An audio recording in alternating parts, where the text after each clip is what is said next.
નમસ્તે વિદ્યાર્થી મિત્રો, આજે આપણે ધોરણ 1માં પાઠ પહેલો આકારો અને જગ્યા વિશે ભણીશું। જો અહીંયા શાર્પનર છે અને 3 રંગની પેનો પડી છે। હવે એમાં જુઓ, હું તમને પ્રશ્ન પૂછું, શાર્પનરની સૌથી નજીક કયા રંગની પેન છે? શાર્પનરની નજીક સૌથી નજીક કયા રંગની પેન છે? હા, લાલ રંગની। અને સૌથી દૂર કયા રંગની પેન છે? આ ત્રણેયમાંથી સૌથી દૂર શાર્પનરથી? હા, કાળા કલરની પેન છે, એટલે કે બ્લેક કલરની પેન છે। તો હવે આવી જ રીતે આપણે ચિત્ર દ્વારા કરીશું। જુઓ શું કહ્યું છે, ચિત્રનું અવલોકન કરી આપેલ ખાનામાં નજીક માટે રાઈટ તથા દૂર માટે ચોકડી કરો। હવે અહીંયા પેલું ચિત્ર આપેલું છે, હોડી છે અને 3 ઘરના ચિત્ર આપેલું છે। જો અહીંયા શું કીધું છે, હોડીની નજીક, હોડીની નજીક જે ઘર હોય તેમાં આપણે શું કરવાનું છે? માત્ર સાચાની જ નિશાની કરવાની છે। હોડીની નજીક આ ત્રણેયમાંથી કયું ઘર નજીક કહેવાય?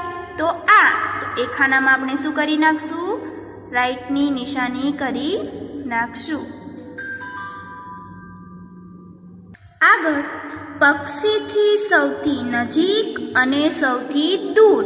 હવે જો પક્ષી આ બાજુ છે, એની નજીક જે હોય એના પર રાઈટ કરવાનું અને દૂર હોય એના પર શું કરવાનું?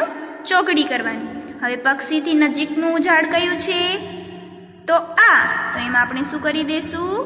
રાઈટ। નજીક માટે રાઈટ કરવાનું છે અને દૂર હોય એના માટે રોંગ કરવાનું છે, એટલે કે ચોકડીની નિશાની કરવાની છે। તો પક્ષીથી દૂર કયું ઝાડ છે આ ત્રણેયમાંથી? આ કે આ કયું દૂર છે? હા, આ। એટલે અહીંયા આપણે શું કરી દઈશું? ચોકડી કરી દઈશું। હવે જો ત્રીજા નંબરનું ચિત્ર, ઘર અને ઝાડના ચિત્રો આપેલા છે। તો શું કીધું છે? ઘરથી દૂર। હવે માત્ર ઘરથી જે દૂર છે ને એનામાં કરવાનું છે। આપણે કીધું કે નજીક માટે રાઈટ કરવાનું કીધું છે અને દૂર માટે ચોકડી કરવાનું કીધું છે। તો ઘરથી દૂર કયું ઝાડનું ચિત્ર છે? આ। એટલે આપણે ત્યાં શું કરી નાખશું? ચોકડી કરી નાખશું। જો શું કીધું છે? સરખા આકાર જોડો। ઉપર ચિત્ર આપેલા છે અને નીચે આકાર આપેલા છે, એટલે કે ચિત્ર આમાંનો કયો આકાર દર્શાવે છે તેની સાથે આપણે જોડવાનું છે। હવે આ કેરમ જેવું છે, તો કેરમ કેવો આકારનો દેખાય છે? કેવા આકારનો દેખાય છે? હા, ચોરસ। તો આમાં જે ચોરસ આકાર છે તેની સાથે આપણે જોડી દેશું। કયા નંબરનો ચોરસ આકાર છે? હા, બીજા નંબરનો, એટલે આપણે એને બીજા નંબર સાથે જોડી દેશું। હવે છે શું કહેવાય આને? ઘડિયાળ। ઘડિયાળ ગોળ આકારની છે। હવે આમાં ગોળ આકાર જે છે તેની સાથે આપણે જોડી દેશું। પછી ત્રિકોણ જેવું દેખાય છે તો આપણે એને ત્રિકોણ સાથે જોડી દેવાનું। હવે અહીંયા ફ્રેમ જેવું છે। હવે ફ્રેમનો આકાર કેવો છે? લંબચોરસ। તો જે બચ્યું છે છેલ્લે લંબચોરસ આકાર તેની સાથે જોડી દેશું।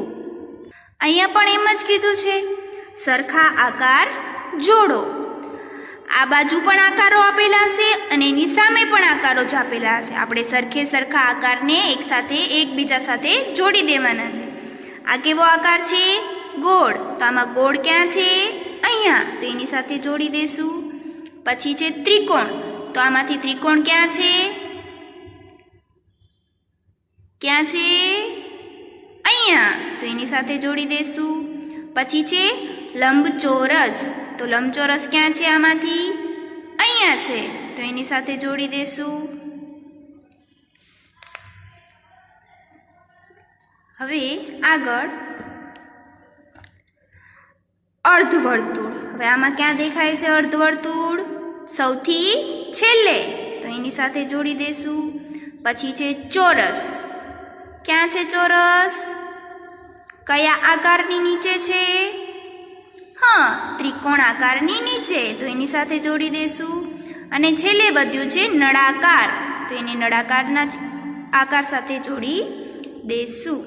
તો આ કાર્ય તમારે ગણિતની ખાનાવાળી નોટમાં કરવાનું રહેશે।